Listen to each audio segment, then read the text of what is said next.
इसलिए आप देखिए रामचरितमानस की आरती उतारी जा रही, श्रीमद् भागवत की आरती उतारी जा रही। वही महत्व धाम का है। भगवान ने सबसे पहले किस स्थान पर कौशल्या माता को दर्शन दिया, कहाँ वो प्रकट हुए, वो देखना है।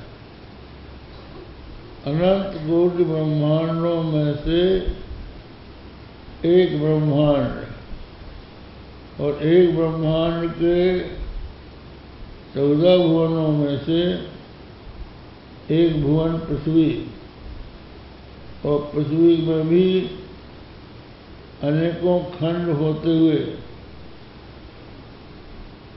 एक खंड भारत खंड, भारत खंड में भी भारतवर्ष, और भारतवर्ष में भी उत्तर प्रदेश, उत्तर प्रदेश में अवधपुरी, अवधपुरी में भी राजा दशरथ का महल,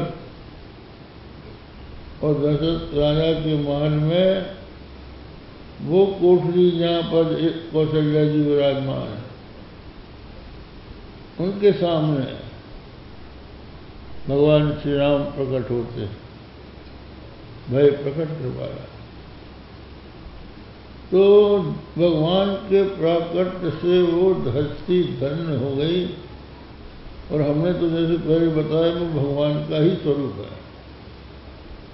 कस्मिन् भगवो प्रतिष्ठितः, परमात्मा किस में प्रतिष्ठित है?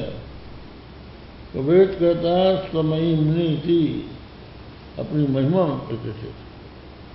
तो जिस स्थान पर भगवान प्रतिष्ठित हुए, जहाँ कौशल्या माता को दर्शन दिया, वो भगवान का महिमा है, भगवान का स्वरूप है। तो वो जन्मभूमि है। तो भगवान श्री राम जब अयोध्या छोड़कर चले गए, तो उसके पश्चात यहाँ पर उनकी जन्मभूमि बच रही, वहीं भक्त लोग जाते रहे। गोस्वामी तुलसीदास जी ने एक चौपाई में कहा, यही जन राम जन्म शुद्धि गावहीं, तीरथ सकल तहाँ चरियावहीं, असुर नागर नर किन्नर देवा, आय करहि रघुनायक सेवा। श्रुति माने रामचरितमानस रामायण, यही श्रुति का अवतार है। जिस दिन राम के अवतार का वर्णन करते हैं वो है चैत्र शुक्ल नवमी। उस तिथि को समस्त तीर्थ वहाँ आ जाते, तीर्थ सकल तहाँ चल जाए। सरयू में सब तीर्थों का निवास हो जाता है, और सब लोग वहाँ पर स्नान करके एकत्र होते हैं। देव धनुज किन्नर नरसेनी, सादर महजहि सकल त्रिवेणी। देव धनुष किन्नर नर सब वहाँ आते हैं। कहाँ आते हैं? क्योंकि आज जो अयोध्या में मंदिर हैं वो बहुत पुराने नहीं हैं, राम के समय के नहीं है, तुलसीदास जी के समय के भी नहीं है। तो वहाँ जो लोग आते थे वो जन्मभूमि में आते। तो जन्मभूमि का हम लोग दर्शन करके ये अनुभव करते हैं कि हमने साक्षात जन्म भगवान का दर्शन किया। आप देखिए, अभी रामचरितमानस का पाठ हो रहा था, उसमें भगवान के जन्म का वर्णन था। भय प्रकट कृपाला, दीन दयाला,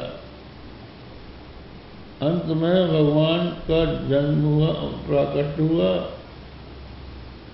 माता कौशल्या ने हाथ जोड़ के उनकी स्तुति की और उसके बाद माता बोली, माता पुण्य बोली सोमति डोली तदहु तात यह रूपा कीजे सुलीला अति प्रियशीला जो सुख परम अनूपा सुनि बचन सुजाना रोदन ठाना भय बालक सुर रूपा यह चरित जुगावई हरिपद पावई तेन परहि भवकूपा।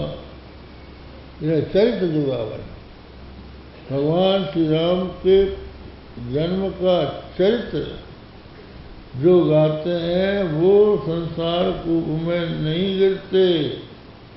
तो इसी तरह से जहाँ भगवान का अवतार हुआ उस भूमि का जो दर्शन करता है वो संसार कूप में नहीं गिरता। ये जन्मभूमि का बात।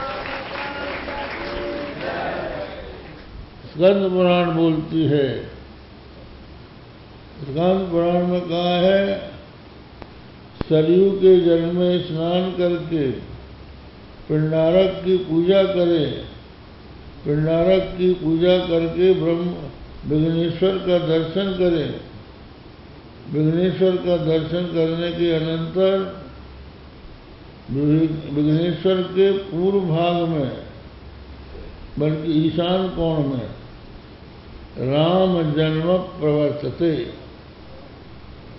वशिष्ठ के दक्षिण में और विघ्नेश्वर के ईशान कोण में राम जन्मभूमि है, जिसके दर्शन मात्र से भवबंधन से निवृत्ति होती है। सहस्र कबीला गौओं का दान करने का जो पुण्य है वो राम जन्मभूमि के दर्शन से। तो जब भी हम लोग अयोध्या जाते हैं तो हम किसी के विरोध में नहीं जाते, हम कोई मुसलमानों के विरोध में नहीं जाते कि वहाँ अयोध्या जा रहे हैं। हमारे प्रभु का वहाँ अवतार हुआ है, अयोध्या में हुआ है, इसलिए हम अयोध्या जाते हैं। हमारी आंखें खोजती हैं कि वो पवित्र भूमि कौन सी है जहाँ प्रभु पहले पहल प्रकट होकर दर्शन दिए थे। तो हमें बता दिया जाता है कि ये है रामकोट मोहल्ला, ये है राम जन्मभूमि। प्राचीन वस्तुओं में परंपरा प्रमाण होता है। एक सज्जन ने हमसे पूछा कि भगवान का तो अवतार त्रेता युग में हुआ, क्या प्रमाण है कि यही भूमि उनकी जन्मभूमि है। तो हमने उनसे पूछा कि आपका गोत्र कौन सा है। बोले हमारा गोत्र वत्स गोत्र है। तो हमने उनसे पूछा कि क्या प्रमाण है कि आपका वत्स गोत्र है। बोले पुरुष परंपरा से है, पुरुष परंपरा से है। ये जन्मभूमि है जिसमें सदा से हिंदू लोग जाते रहे।